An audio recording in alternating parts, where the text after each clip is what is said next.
Ladies and gentlemen, welcome to another edition of How Did This Get Booked? I, of course, am your host, Jake Manning, and I'm a veteran of the professional wrestling business for over a decade, and I've held every single job except selling popcorn.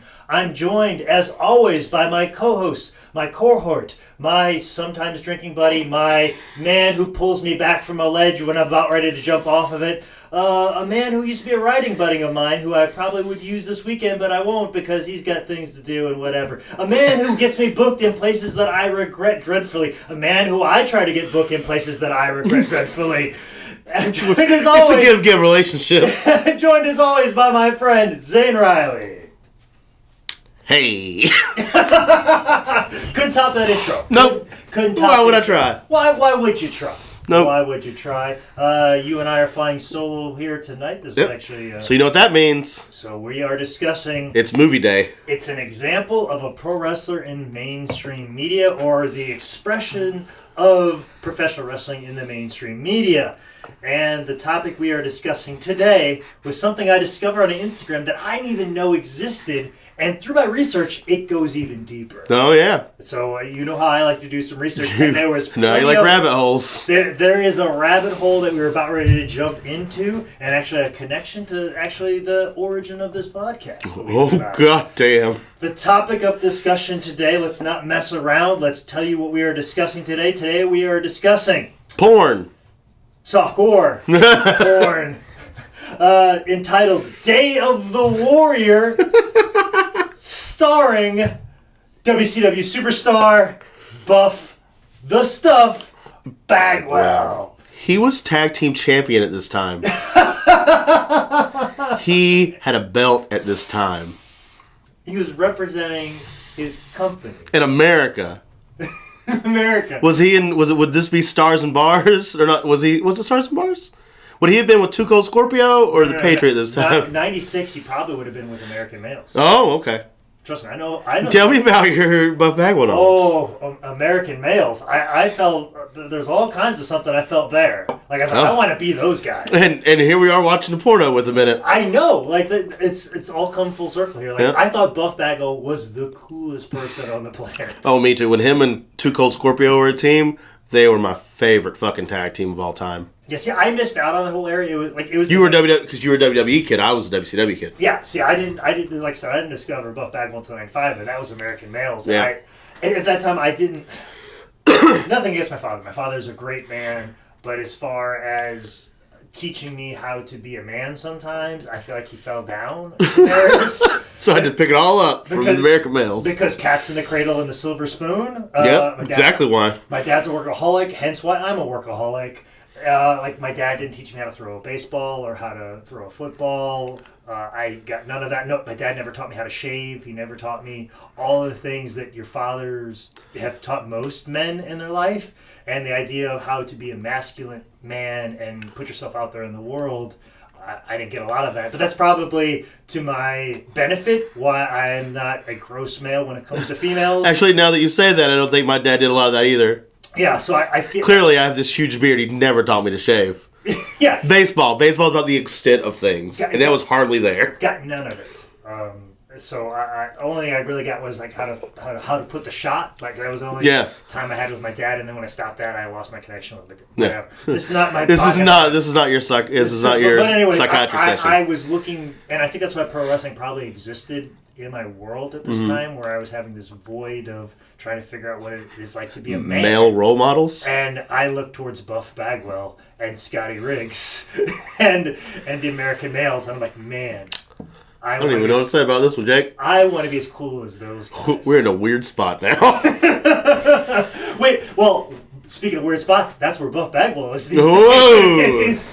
So that's kind of... that's what's weird looking back. I'm like, man, I looked up to you. Like, you taught me how to be a man. He's so fucking insane jacked in this movie. Yeah. Like, he's the biggest motherfucker that ever lived. I'm going to go ahead and say, I know usually we wait to the end to give the verdict. Uh-huh. I liked this movie. You know what? I enjoyed this fucking film. There were things about this that I enjoyed. And maybe I'll kind of explain to you maybe why you like this in my research of this whole movie. And the fucking was the least denominator of as to why. I could care less. I made more jokes during the sex than anything. Boobs are boobs. Yeah, especially these boobs are nowhere near real. So it doesn't even, it's like making fun of the tooth fairy. Yeah, like whatever. Yeah. Like whatever was whatever. But like there are certain things about this movie, but it is basically targeted for us. This movie is actually a part of the extensive and notorious library of Andy Sidaris, who written and directed this movie. And I believe Sidaris is how it's said. And I think that's how I've heard it being said before. He is known for his triple B's: bullets, bombs, babes, and or boobs. I was going to say, well, that's 4 B's. There's 4 B's. There's 4 B's in this 3B project. You can sub babes or boobs, but I think he leaned heavy on the boobs. Well, I mean, I assume those boobs were connected to babes. Yeah, so but maybe not, but there's, man. Either or. It's a genius plan to have 3 B's but come with 4. And that name may sound familiar to people listening to this podcast that also listen to How Did This Get Made? How Did This Get Made did an episode on Hard Ticket to Hawaii, which is an Andy Sidaris classic as well. Which is also the reason we do this podcast. Exactly. So that is the connection of how this all came back around. But Sidaris, I'm just gonna call him Sidaris because what else he didn't put a lot of care in some of these shots, so I'm not gonna put a lot of care in saying his name. Sidaris, he's known as a B movie director, but before he was a B movie director, he was a revolutionary television director. He actually directed the Olympics, Monday Night Football. Yep, he was the first. Makes sense. He was the first ever director of ABC's Wide World of Sports. Yeah. And he actually and this is in his Wikipedia page. He pioneered because he wrote it in there before he died. We'll get there. We'll get to the spacing of this. This is funny. On his Wikipedia page, there are 2 lines that are stuck together, and it's very interesting. This one line goes saying that he pioneered the honey shot, which is a close-up of cheerleaders and pretty girls.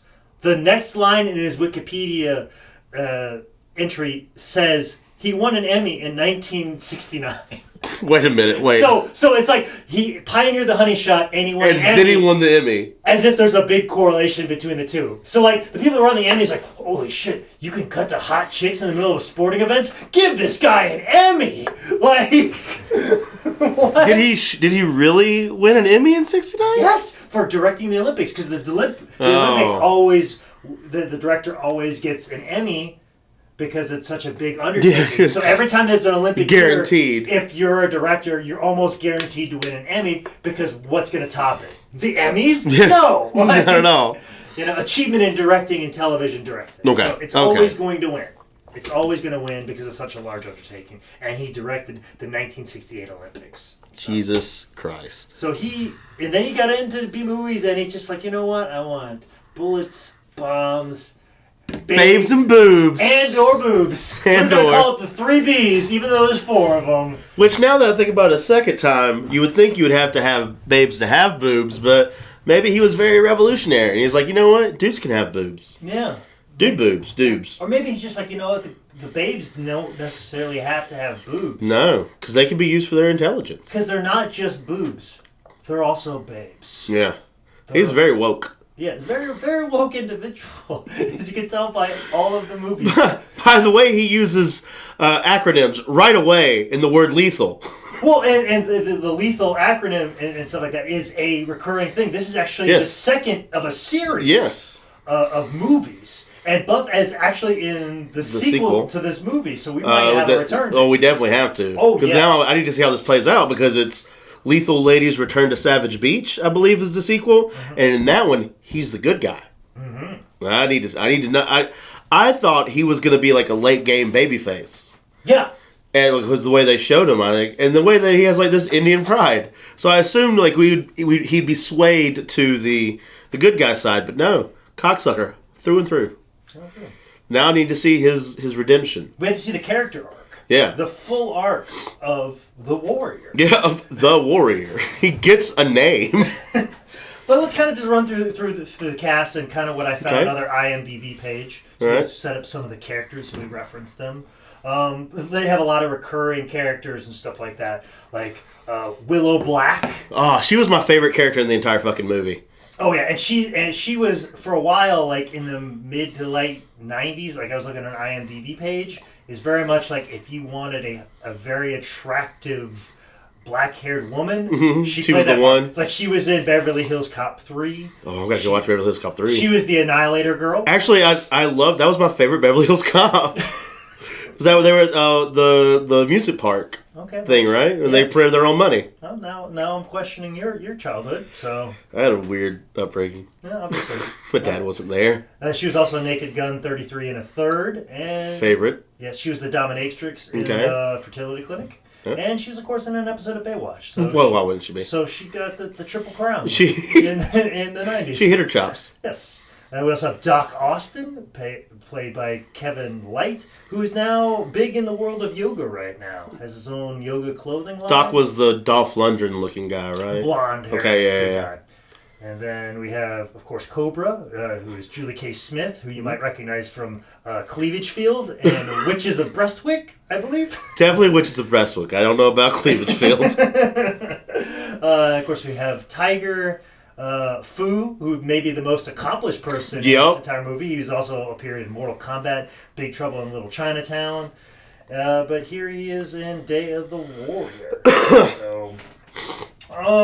But yeah, we have the Lethal Ladies Return, which is basically the tagline to this, because this is the second installment. We start with a nice strip club intro. Oh, so there was a third? So there was a beginning, and then there was Day of the Warrior, and then there's Return to Savage Beach? And I think there might even been a... Holy shit. So... I know what I'm doing when I get home tonight. I have to wrap this up. But also, too, like, Sidaris would use these same people in different roles. And he just like, I like working with these people. Yeah. I'm just going to put them in a different part, and we're going to do it. And then we're going to come back to these characters. And fuck it, we'll figure it out. Appreciate the man. Hey. Appreciate the man. Visionary. Also appreciation his love for acronyms. Lethal, which stands for Legion to Ensure Total Harmony and Law. I like how we skip over two, but we don't skip over and in the acronym. No, we need it. So, little reverse engineer, I think so. I like how there's a computer section in this office. Like there's no other computers in this spy network, just in this one just room. This one deal, and only this one girl suppostly knows how to use it. But only Tiger knows what's up. But who am I to say anything when Commander Willow Black is doing a Stairmaster in like a Brazilian bikini? I appreciated like the entire walk that Tiger does from her office to Commander's office. That it's only women. Like, no diversity hires, because fuck that. I mean, women only, no dicks. But then we get there to the office, and there's just one random dude watching her on the Stairmaster. And I was like, it kind of kills the company for me. She's having a professional briefing, okay, while she's doing her Stairmaster. Yeah, and it's her like really awesome Borat-style bikini. Yes. I think it's a Brazilian style. I don't... Whatever. Never been there. But this is where we set up that the other agents of Lethal are out. Like we have Shark and Scorpion. They're out filming porno. Doing weird dance pornos together. Cobra is a stripper. And Doc Austin. Which we start with Cobra in a very Pussy Riot-esque motif of the full head ski mask with just the eyes and mouth open. Very Pussy Riot, very pro-femme shot of her. And I appreciated that one. Then she took her tits out. I mean, which, depending on how you feel about sex workers, is it a plus or a minus? I'm for it in a plus. Yeah, exactly. Yeah. Very, very she probably made a ton of money. Especially during that era. Yeah. Where strippers were probably much more appreciated financially than they are probably today. Yeah. So good for her. 2009 was very much the beginning of the end for strippers. So I'm told. Yeah, I don't go. All I know is nowadays you can't get ones, you only get twos, and I don't want to go anymore. Yeah. But we get to Doc Austin in the field where he punches a guy through the flimsiest wall in the world.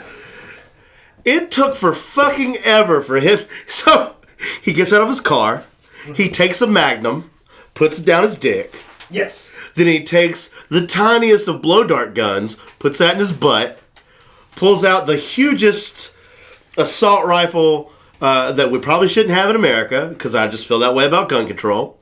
And he's like, you know what? Don't need it. Puts it back down in his car. You know, whatever. And then he's going to shoot this guy with the Magnum. Goes, nope, I'll just go with this little blow dart gun. But is the loudest son of a bitch to get this close to a dude that's just looking off in the woods. This shack looks like a child's fort. Yeah. Which he just eventually blows up in the air. For no reason.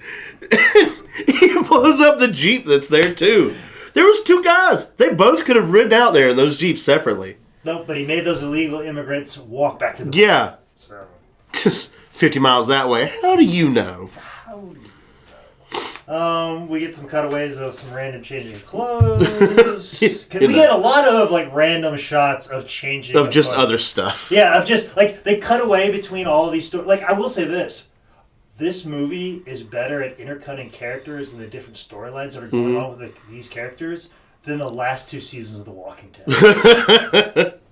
Like I feel like there's something to be learned. It's paced far better.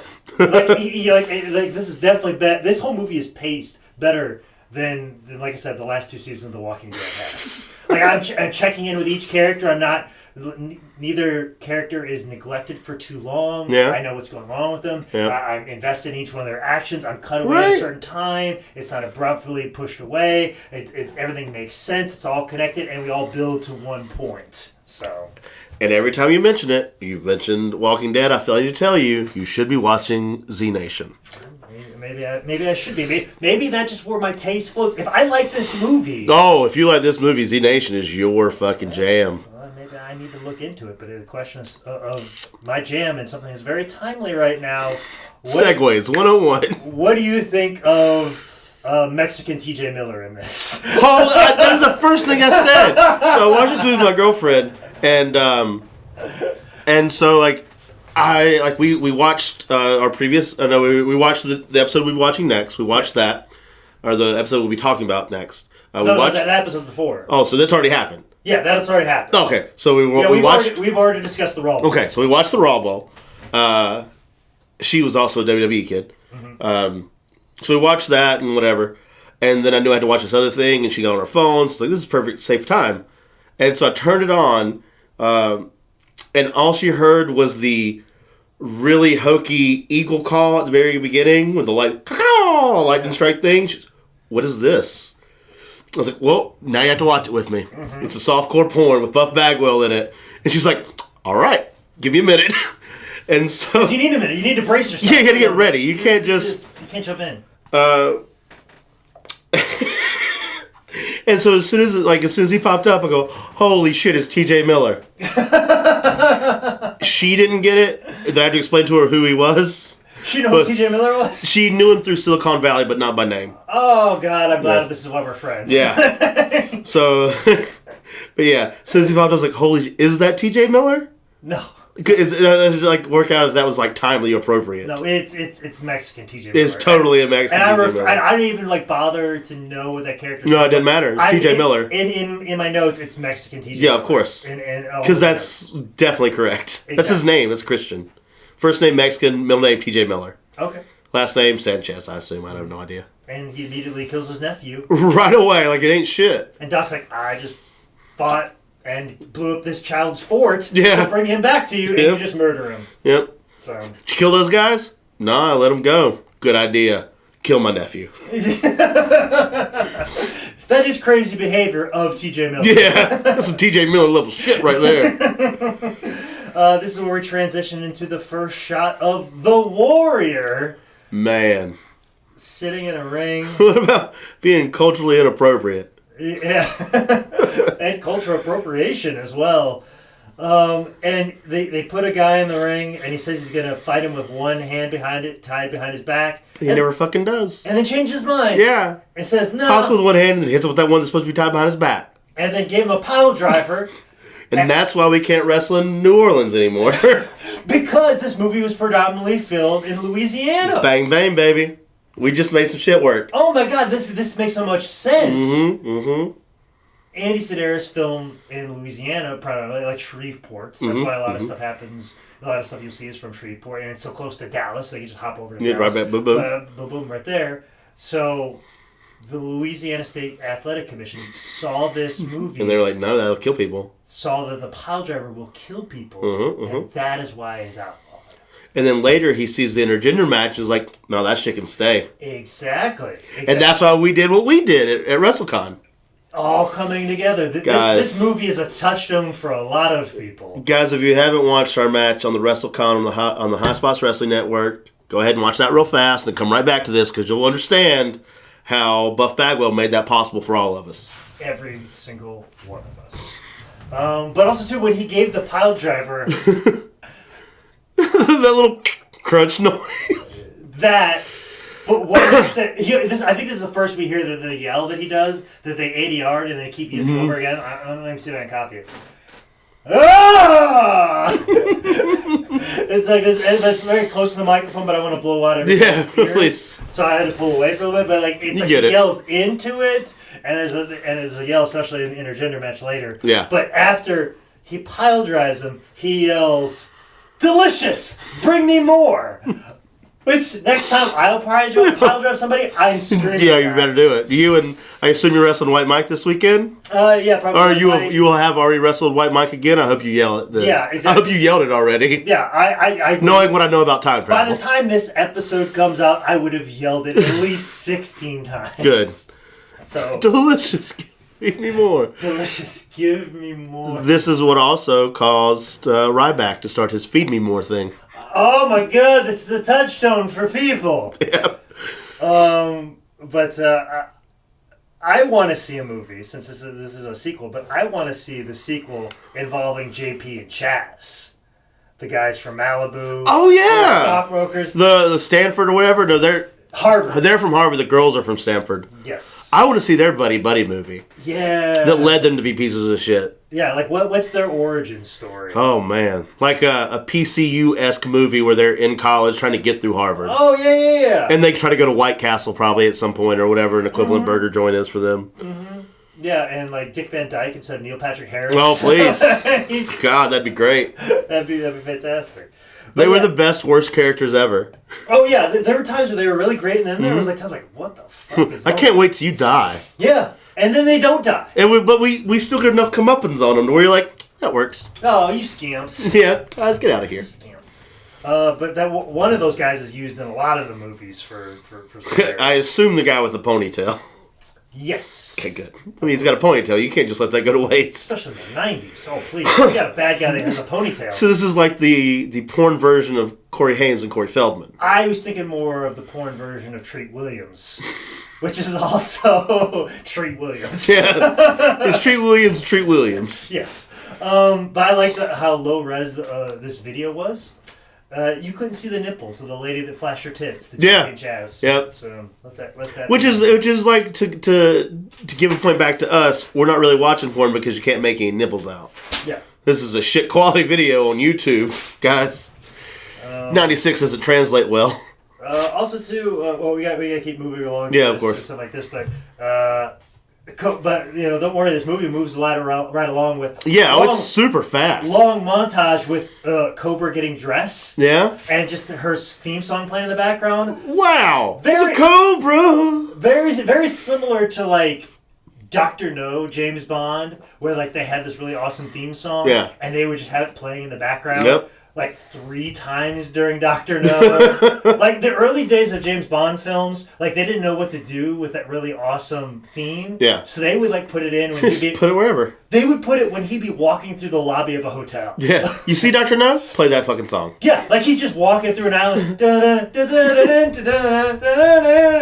Checking into hell. Going to dinner. Like they would use it all the time. They backed off and now they put it in very special moments, but they overdid it. Yeah, this Cobra song played for like 4.5 minutes straight. Mm-hmm. But speaking of spies, I feel like this Russian diamond trade is the most spy thing in this entire movie. Like that whole interaction is very spy. The guy that like is selling her these diamonds for the money is legit the best actor in this entire film. Oh yeah. He's very direct just fucking straight to the point. Hits his mark, He's the real MVP in this film, and they kill him immediately. Because whatever. Because why not? Why not? But he's probably in other Sidaris movies. Yeah, all of them. Whatever. We get to we're going to see a lot of location shifts. Okay, well, let's do it. Louisiana. We go to Vegas now, where we meet Fu, who's an Elvis impersonator. What a long reveal. Yeah, like that just takes a fucking while. Yeah. But we do get to learn about the Warrior's background, where he got a gold medal in wrestling and 2 other international events. I wouldn't know what wrestling it was in those Olympics. Like, I don't assume it's collegiate wrestling. Listen, anytime... What are the other 2? Yeah. Better question. Yeah, exactly. That was my question. What are the other 2 things he got medals in? He had curling, he had wrestling, and bobsled 3-man. Yeah, what are the... Like, I understand a swimmer, you could do the front stroke, the back stroke, the relays, and so, like, swimmers can get, like, 9 medals. It's possible. But wrestlers... You don't really have a lot of, like, other stuff. Yeah, like, my uncle was a rare bird in the sense that he qualified in the shot put and weightlifting. So, like, those are kind of transferable. But my uncle was not going to be running the 100-meter dash also, too. Other track and field events. But they also talked about the network of the Warrior. Yeah. Ever since the Cold War, he set up a smuggler of art and a nice cutaway of Buff. I'm like holding a poster that just had string hanging off of it. I think that looks like a poster that we have at the office of Hulk Hogan. Yep. Which is even funnier. Background piece of information for people is what Eric Bischoff did a lot during WCW during its heyday when guys were making money. Is he would get these guys to invest money in businesses, and then Eric would then, if he, like, let's say, like the Steiner brothers, they invested in a t-shirt company business, like a t-shirt company. So then Eric was like, oh, well, we're going to order WCW t-shirts through your company. So we could get some of this WCW. Double dip on the company's dime. That's why Jimmy Hart made all that music, so Jimmy Hart could double dip on the music. Yeah. Buff's thing was printing shop for posters. Oh. So all those posters that came from WCW were all for this same printing shop. Printing shop that was owned by Buff Bagwell. That's why they had a life-size poster of Buff, which he still sells to this day. As he should. So, but that's how those guys were doubling, dippling from the company. Gotcha. So. Is that company still in business? Because I noticed he has a shit ton of 8x10s. I wouldn't be surprised. Buff's still making that money. Still making that WCW money. By hook or by crook, my friend. But they talk about like smuggling art, gold, and porno. Yeah. Big thumbs up for porno. You get it. And this is where we start checking in on Shark and Scorpion. They're so flat when we do the days we're able to see it for 3 days.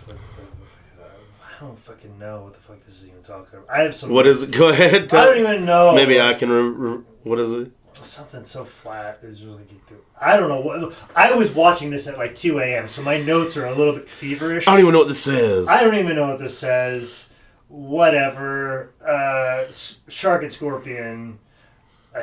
Whatever. Fucking. We get checking on them. We get back to the Warrior. Warrior meets with Chaz and PJ, and they set up this whole elaborate thing for them to film this next porno. They sneak a camera in there. Yeah. To record the record them the code to get in the room. I think that might be a little bit later on. Yeah, it's a little later or whatever, but we've covered it. There, it's done. It's over with. Mexican TJ Miller and Kim. Yeah. I think that I only want to mention this scene, even though it does nothing. Probably my favorite part of the entire movie. When she shot the owl. Okay, that's real good too. Same time though, they have a fax machine in the backseat of their fucking car. Yes. That whole scene was great, where she shoots the owl, but there's a fax machine that they can receive and send in the middle of the woods. Shoots a shotgun at an owl sitting on a building labeled fuel storage. There's a whole lot of shooting at that building later in the movie, and nothing comes of it. Nothing comes of it until later. Yeah. Well, then also, she has this like sign-off line where Mexican TJ Miller goes, that owl is endangered. And she goes, well, it's not endangered anymore. Well, that's the thing, too. I was like, you're going to reference that? Like, why did you reference the fact that she shot at fuel storage? Yeah. You almost fucking killed us. Like, no, let's talk about how endangered that owl was. We were almost in danger. Could she have said, well, now it's extinct? Yeah. You know, something. I need a better lighter off, please. Well, that's okay. They were too busy blocking out Willow's tits knocking over Foo next. You're right. Good for Foo. Good for Foo. Yeah, he needs a little bit of He needs a win in this movie. Then we get the Cobra Pool shootout. This is where we get a succession of shootouts. Yeah. With all these agents. We get a shootout with Cobra, a shootout with Doc Austin. And I like how we get the shootout with Cobra, and she realizes she's in trouble. So the first thing she does is... Because Willow sent out the emergency beacon. Yes. And if anybody was around her to intercept it, she'd be in trouble. Her life could end. Mm-hmm. And sure enough, conveniently enough, there was someone there. There was someone there. And she had to shoot out of the pool.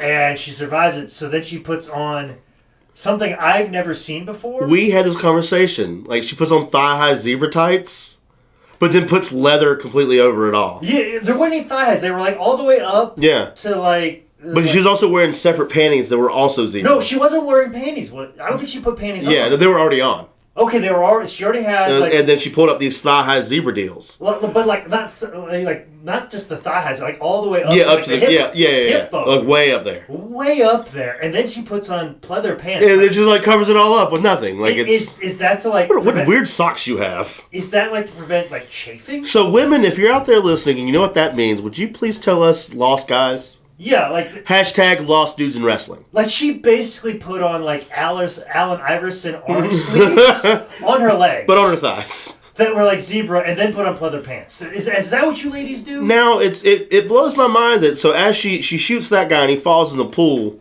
when she realizes that's not her pool guy, she makes, like, some quip like, oh, man, now my pool guy's going to be real pissed off. And then she does the change, and she leaves and pulls up beside his golf cart where he is shot in the head and dead. Mm-hmm. And makes zero fucking reference to it. That's a good pun. That was a perfect time to say something real stupid. Mm-hmm. I was real upset about that part. Really let me down. Yeah. Way to go, Cobra. We get to see so much day-to-day stuff with Cobra. Yeah. Like, we see her go to, like, the airport, check in, like, it just...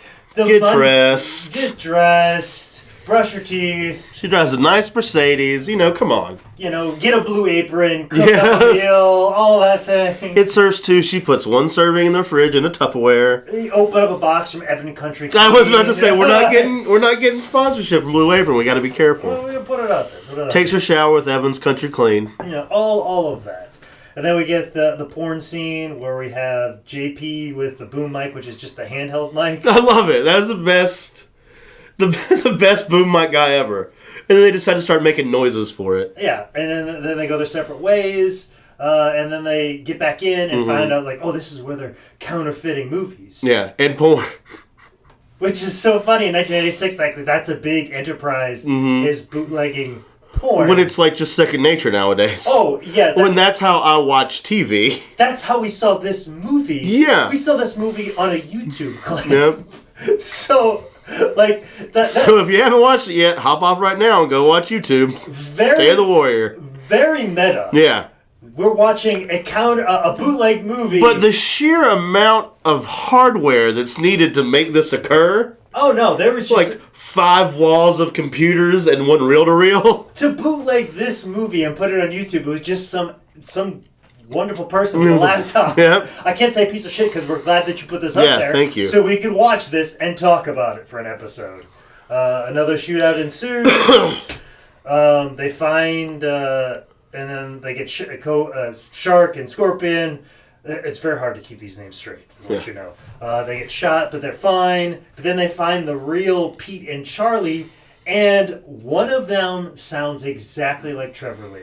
Yep. Anybody who knows who Trevor Lee is and watching this movie. Hey y'all, they locked us up in this closet. Yeah, I was like on my phone at this time and I looked up and go, what the fuck is Trevor Lee doing on this movie? And it's worse that the real guys are bigger pieces of shit than the fucking guys that kidnapped them. Yeah, exactly. Like JP and Chaz are like more competent than Pete and Charlie. Yeah. So. Anyways, we get... That runs into a shootout. There's another shootout, but then it leads into a shower scene with Doc Austin and Cobra, which we are not able to see in this version because, like, it's a very low res. But one of the big goofs in this movie is there was no water in the shower. No, you can see the camera crew through the reflection of the shower. Okay, I couldn't see water coming out. I thought they just had the noise going. Very, very low res, what we're seeing, but apparently you can see the camera crew if you have, like, the DVD version. Which, if you have the DVD version, would you please take a picture of the cover and send it to us? Please. We'll give you a free podcast. Yeah. we'll give you a discount code to Evans Country Clean Soap. Which is booked 15.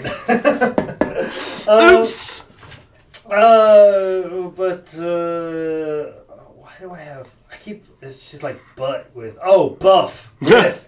Butt with... It's the same thing. Buff with JP and Chaz and Mexican TJ Miller. At his house? Yeah, I think this is when Buff's got the really fancy shirt. Yeah. He's got on right there. And Buff, I feel like he's doing some good acting here. Oh, Buff's killing it. Buff's doing real good. Yeah, but I think that's like just compared to everybody else. Yeah, it's hard to be bad. It's hard to be bad. Minus guy in Diamond Store. But if this is like, if this is your first like acting job, isn't this perfect? Yeah. Because then you look just as good as everybody Yeah, you else. look fucking stellar, if not better in this case, because he does. Yeah, because why would you want to be like Hulk Hogan and you're acting against like the fucking one guy from the Holds Bar, the rest of them, everyone else, that typical '80s bad guy, Tiny Zeus Lister. I don't know. Name somebody. Yeah.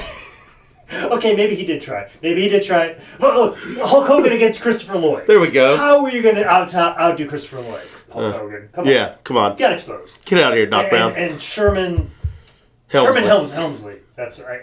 I was like, that's not right, because I'm thinking Herman Hunter or something. No, Sherman Helmsley. And Mr. Helmsley. Nanny. So Yeah.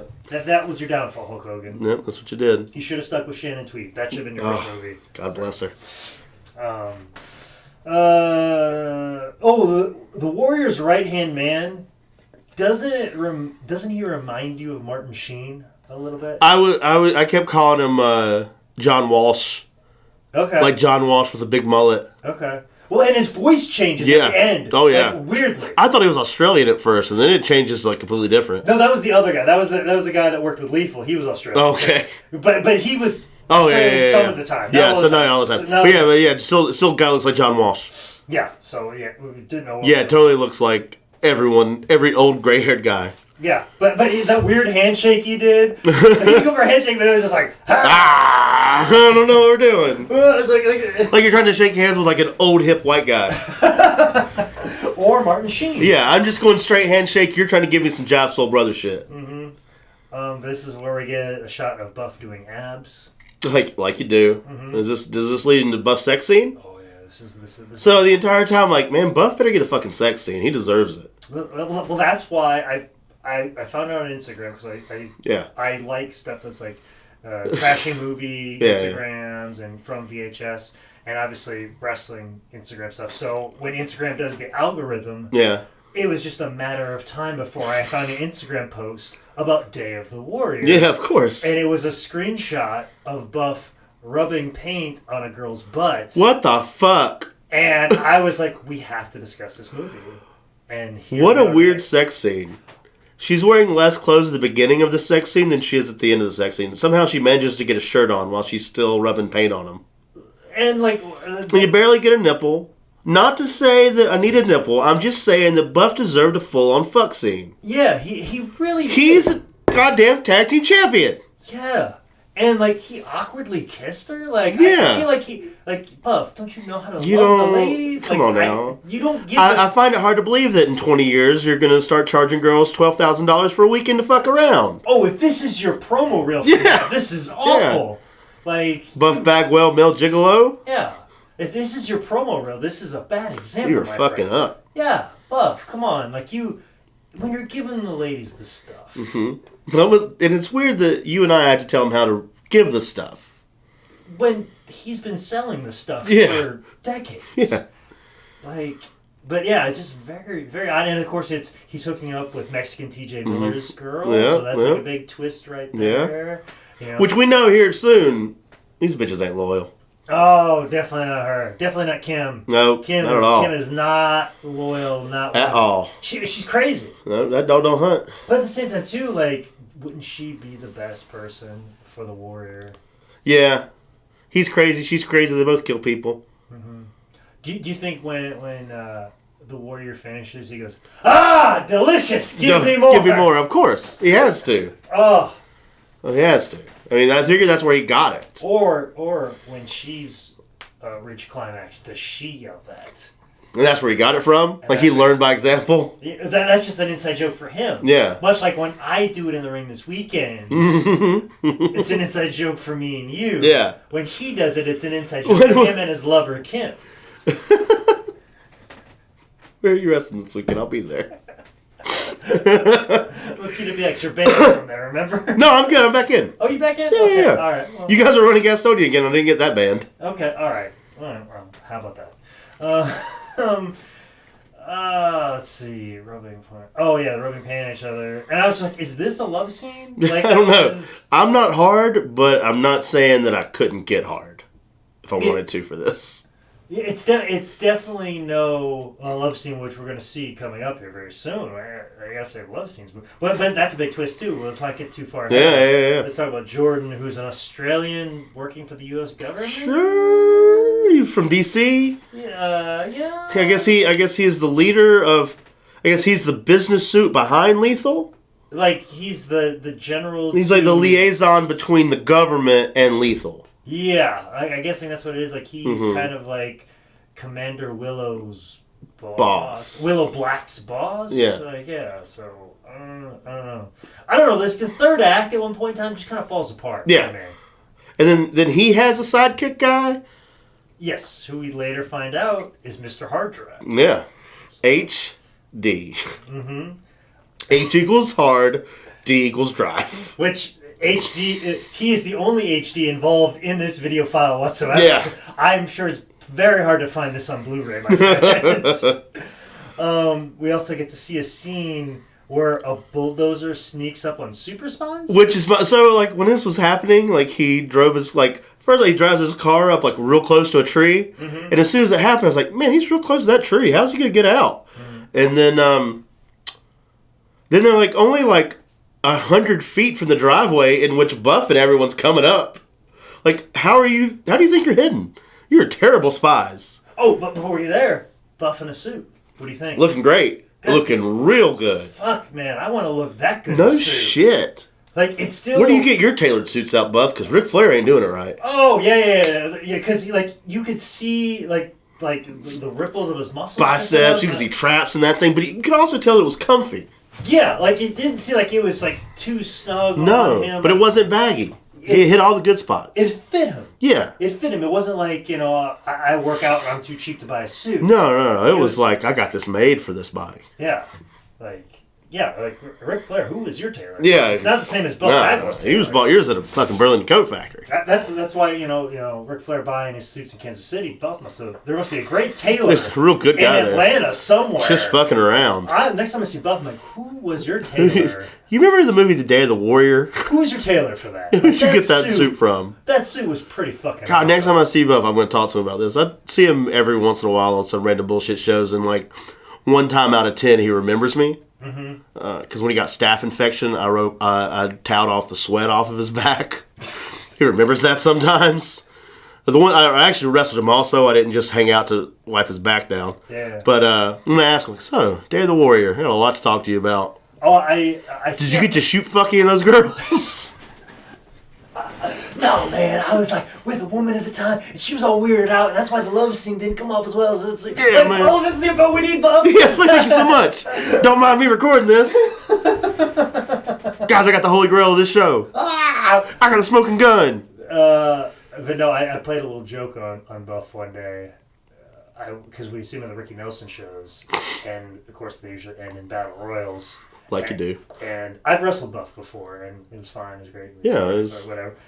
He posed, bumped for it. That's listen, what you it was off my bucket list. It was somebody who I really wanted to wrestle for a very long time, and I wrestled him. And then he was in this battle royal, and of course I was still kind of like half a wrestling character and half not. And I come up and he's hitting me, and then I turn him around and I start hitting him, and I go, "You remember me?" And he goes, "Am I supposed to?" And I I fake choked him. I'm like, I asked you for an autograph one day, and he goes, "Did I give it to you?" And I go, "No." And he goes, "No." And we were just playing around like yeah, of course. But it was just fun. But he got it. He hopped on. A man who I looked up to for my manhood advice. We're playing around like kids. It was just a very, very touching moment. So I feel like we could have a conversation about Day of the Warrior. Of course. But let's keep talking about it. We're almost there. We're almost there. We're almost to climax. Exactly. That's why we had to pull it back a little. We're edging right now. We're edging right now. So we're cuckolding ourselves a little bit. Yeah, exactly. We don't want to make this too short of an episode. No. We want to blow it. You know what I'm saying? We want to stretch this out, make this a movie, not an episode of TV. Which, there you go. You know, if they made this a TV episode, and they just jam-packed this into an hour, I think we got something that's pretty fucking tight. Well, yeah, that'd be episode 2. We'd take out some of the nudity that's not really there. We'd probably make this happen. A real good USA Up Late show. Yeah, or one of those like old syndicated shows that was part of the Action Pack that had like a TV version of Midnight Run. Yeah. And Time. Come on, like a Sunday at 3 p.m. on Channel 46, JZY. It was like also part of like Hercules was a part of I was going to say, I read like Beauty and the Beast. Time Wars or something. Xena Warrior Princess was there. Yeah, it's Time. I'm trying to forget what the William Shatner thing was. It was Time something. Whatever it was. You guys get it. We've explained enough. We've explained enough. But it would be like one of those like syndicated shows. They could have turned that into, take a little bit of the nudity out, but you still have a little bit of sexy time. Yeah, And we still could have got that Buff Bagwell scene in there. That was just just paint. That was just fun. It was just paint and abs. Just paint. That could be the thing. And you can have, you're very limited. So, but we do have probably, I would say, maybe the best sex scene between Willow and Jordan. For sure. At a Holiday Inn. So, like, up until this point, like, I was watching it and I was like, man, I honestly believe that Willow thinks this is a real movie because she has not fucked yet. And then as soon as I said that, we're fucking, well, damn. Passionately. Well, yeah, like she loved it. Like she meant it. Like she's trying to get whatever you would get for this movie, whatever award there is. I believe she was. I think she's a penthouse pet. Oh. Some of these girls were like penthouse pets or Playboy models or whatever type of magazines of the time. Yeah. This usually where I'll look it up. Don't worry. Sidaris got most of his talent from, but yeah, I like how Willow and George just check into a Holiday Inn midday to bang, just dick it out, and but they call it the Holiday Dome. I mean, come on now. There's some dome going on. Heyo. Glong, glong, glong, glong, glong. And I like how Fu is kind of like Willow's best girlfriend. Talking about like friend zoned him real hard right away. Well, like she was talking about oh, we had sex and this, like I don't know how to feel about this, and Fu's like, oh, girlfriend. Which his accent goes in and out from being Japanese to just being a dude. Well, oh yes, very cool. I mean, sometimes you get a fuck, sweetheart. Sometimes get it in, girl. Girl, get it. Let Fu tell you. Yeah, exactly. But then we get the line of, this is going to be the day of the warrior. And basically he's just going to take his money and go to South America? Yeah. And all of his stuff. So basically he has the same plan as John McAfee? That's basically... So basically he just beats himself in this? Like, you guys could just let him go and it'd be over. Yeah, he's packing up everything. Yeah. He made his money. He's already done all the damage he's going to do. Yeah. He's just going to take his money. It's not going to get worse. And he's just going to go to South America. Yeah. Peace. Deuces. Later, Galg. We have Mexican TJ Miller with a bomb, which I think is very ironic. Because American TJ Miller? He's doing some shit right now about trains and stuff. Yeah. Well, sure not allowed to drive the subway anymore. Hopefully that's all resolved by the time this episode comes out and not has been escalated. Yeah. So, or else we're going to look like real pieces of shit in this episode. Real Mick assholes. So... we figure out who Mr. Hard Drive is. This is where the Warrior's right-hand man. Voices change. But this is also where we get the big mixed tag. With all the yelling and... they blow up Mexican TJ Miller. Yep. With his own bomb. Hopefully American TJ Miller doesn't suffer the same fate. Fingers crossed. Fingers crossed. We also get another boat shootout. The slowest boat shootout ever. But that's okay. JP and Chaz survive. Good. A massive. It only gets blown up a little bit. Only just a little bit. Paquito blown up. Just mess up their hair. Yeah, blows their pants off of them. They're still in underwear. And I like how Kim hides in that fort and takes a candlestick and just stares at Cobra awkwardly, and then hits her with a candlestick. Like, come on, bitch. Like, just really... Which at points, I kept having a problem differentiating between Kim and Cobra. Because first she got there, I was like, is that Cobra? And then she hit Cobra, I was like, is that Kim? No. Then I kind of figured it out. Mm-hmm. And then they thwart her with the easiest hide in front of the boat maneuver ever. Not even behind the boat. You were looking right at him as you ran to him. Yeah, action not necessarily staged well. Tad bit of anticlimactic. We'll say the gunfire and explosions. I'd say yeah. Where we get the shootout in the fuel storage. Yes, which finally they take the smallest gun to explode this thing. That's right. They get a little blow dart gun that we've realized can explode. Mm-hmm. I just realized we haven't talked about Tiger all that much, but she was like a main part of the whole plot. Yeah. Like she was a really good transitional character. Yeah, she kind of weaved it in and out. Yeah. Her and the brunette guy that got shot in the leg and is walking around with the fucking the cane that is also a blow dart gun that just caused this scene. Yeah, they're just there for cinematic effect. Like, Tiger was written better than Laura Cohan has been in the last couple seasons of Walking Dead. So, but this is Mr. Hard Drive. I think he meets his end here. Also, Mr. Hard Drive looks like Christian Bale from American Psycho. A little bit, yeah. So, yeah, I can see that. Make that note right there. We get the samurai sword almost takes out Fu, but then they get like the sap to take out the warrior too. Mm-hmm. And that's just basically it. And they make the joke again. Get something off my chest. They make the joke twice. Yeah, real awkwardly. Two different times. But what do you think about the mixed tag? Loved it. I love that every time Fu hit the corner, there was a different motivational speech. Mm-hmm. Like bleed less and sweat more or something like that. The other was no pain, no gain. Mm-hmm. And he made a big deal to look at it and read it out loud. As if they're like some big revelation. Yeah, it never came. That's where you could have used the Robo writers. Yep, we needed them there. Yeah. Willow looked very China-esque in all of this. China from the MTV Movie Awards. Yeah. Outfit. Yeah. Her Wonder Woman deal. Which I love that she had to take off her scantily clad outfit to put on a different scantily clad outfit just so we could see her tits and the American flag. I appreciated that. That's a little bit of art. Well, that's the thing. We need to get all the changing scenes. Yeah. But I do appreciate that, Buff was man enough to put over the girl and then her gender match. Well, that's the thing. Like, I feel like he's putting this woman over better in the movie than he would in an actual match. Oh, yeah. He wouldn't know how to do it. Yeah. But just have your Day of the Warrior fight. Yeah. Same thing. Like, I feel like... With that weak-ass double clothesline you throw right away. Yeah. Like, I feel like if Buff wrestled Madison Eagles, like, he would shit over everything, when he could put her over just as strong, if not stronger than this woman. She's going to shit on us anyway. It's whatever. Anyways, speaking of shitting on things, let's shit on this fancy dinner at a casino in Shreveport. Like, how many...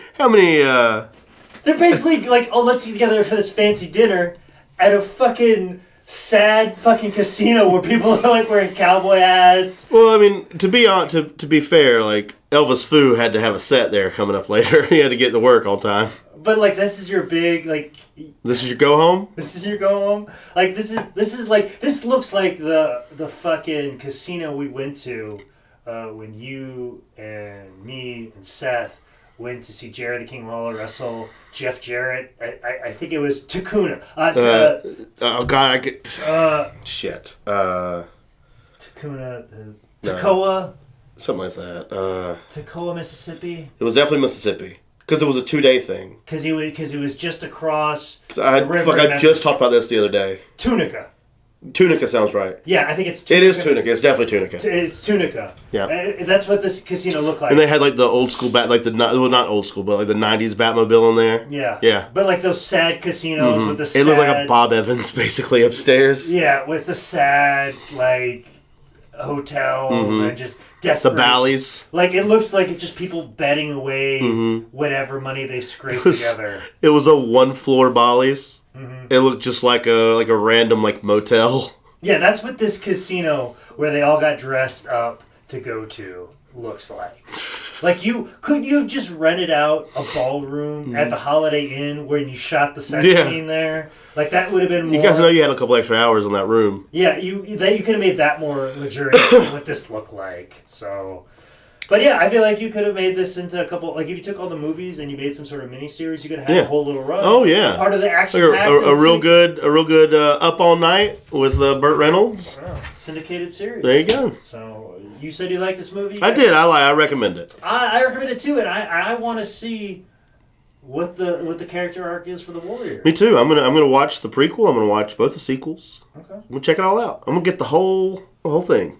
Let's think of, there's so much good entertainment in the world, like Westworld is going on as this episode's coming out right now. Game of Thrones is coming back soon. Like we have the benchmark in entertainment out in the world, like the Marvel movies. Yeah. Hopefully they don't suck at this moment in time. You know. But like we have only time will tell. Only time we have great pieces of information entertainment out in the world.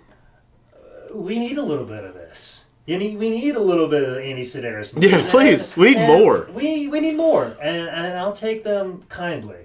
That was just in my notebook. Don't worry. Okay. It's weird. Yeah, I know. I can tell. Somebody wrote in there. I'm not gonna waste paper. Okay. Whatever. Moving right along, but we did see a softcore porn. We sure did. With Buff Bagwell in it. Yeah. And do you feel a little dirty? I definitely don't feel the cleanest.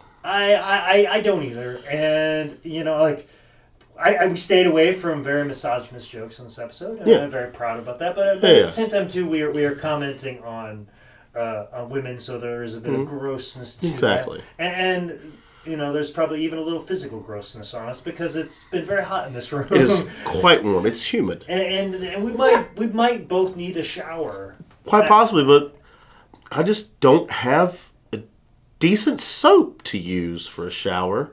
Do you have any recommendations? I actually do. Have the sponsor of this podcast. Whoa, what? Which is Evans Country Clean. What? Soap. It's a fantastic soap which will help heal and restore and hydrate your skin. It is hypoallergenic, so it's great for people with sensitive skin, much like myself. Not maybe so much someone like you, very rough and dirty. Very rough and it actually scrubs the soap more than the soap scrubs me. Yeah, but will it get off? Will it get off all of this body paint in which I have rubbed amongst myself? That's the thing. If you were Kim and you just finished recording that episode where Buff Bagwell, WCW Tag Team Champion, has rubbed paint all over your body, and you want to get yourself clean, you can get yourself clean with some Evans Country Clean soap, which is made with olive oil, palm oil, and coconut oil, and shea butter. Ooh. So it's going to be great. A wonderful scent. They all sound like girls that could have starred in this movie. Exactly. And all the girls could use the soap from Evans Country Clean, but they also have a men's line at Evans Country Clean, and as many. So you're saying that if I was Buff Bagwell, they also have soap that would clean me off? Exactly. And if you're in the middle of the shower scene, in the middle of this where you episode, can see the rest of the camera crew? Yeah, where you see the rest of the camera crew with Doc Austin and Cobra. But both people can use a soap. It's not like you're like, I really need this type of soap, I need this type of soap. No, Evans Country Clean. So it's strong enough for a man, but also balanced for a woman. Exactly. I believe that's how the line goes. Yes. But if you want to get some Evans Country Clean soap, make sure you log on to evanscountryclean.com and use our promo code for our listeners where you get 15% off your purchase. And the promo code is... Lethal, Cobra, Kim. No, maybe next month. No, okay. But for this month, currently right now, the promo code is booked 15. Not Cobra 15, but booked 15. Maybe in the future. How do you know my Facebook password? But Zane, is there anything you want to put out in the world, let people know about? This is going to be coming out quite a ways in the future and stuff like that. So maybe. I don't know. We did it. We're still living the dream, doing this podcast. I probably got shows. You'll figure them out, man. Yeah. Follow me on the social media. Zane Riley's my real name. ZaneXCore on Twitter. You'll find me. I'm not hard. Okay, and also too, guys, we have to let people know that at this moment in time, or at least the time that we recorded this episode, Donut, 1978, you are still the most recent review with a 5-star review. How did these two get a podcast? Still asking that question. Still haven't found an answer for you, Donut, 1978. And Ratlin, your review basically says, right alongside OSW review, Jake and Zane understand how to joke about a niche interest and this is funny to anyone except maybe Mexican TJ Miller. Yeah. So, or real TJ Miller, probably. Hopefully he's still alive by the time this episode comes out. We're recording pretty far in advance. No kidding. Because I am traveling all over the place. And if you want to know more about where I'm at and where I'm going and all the places I'm going to be, and if you're an actor or Buff Bagwell, if you want to holler at your boy and talk about why your sex scene was so lacking, you can tweet me at ManScoutManning or email me at jake@sslshow.com. Make sure you log on to howdidthisgetbooked.com. I probably have new merch up by this time. If I don't, shame on me, and I'm missing out on some money because I have some great t-shirts and some brand new t-shirts designed, so make sure you log on to howdidthisgetbooked.com, especially information about future episodes. Guys, please leave a review. I'm tired of saying Donut 1978. Please leave a review on iTunes, Google Play, Stitcher, YouTube, SoundCloud, and wherever podcasts are available. And make sure you subscribe as well. This has been another edition of How Did This Get Booked? Woo! Cobra.